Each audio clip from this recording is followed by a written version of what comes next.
Hi everyone, and in this video I'll be showing you how to make food in Infinite Craft game. So guys, before starting with new on channel, please subscribe to our channel, like the video. Let's start the video. First of all, guys, uh we have to drag or use earth,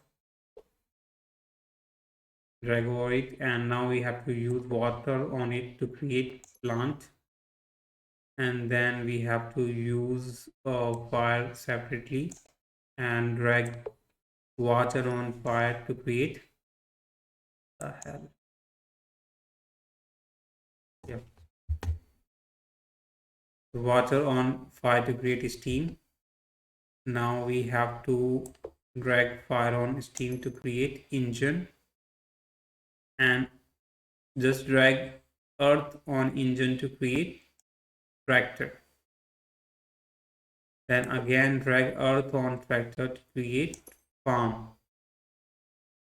And now just combine plant with farm to create food.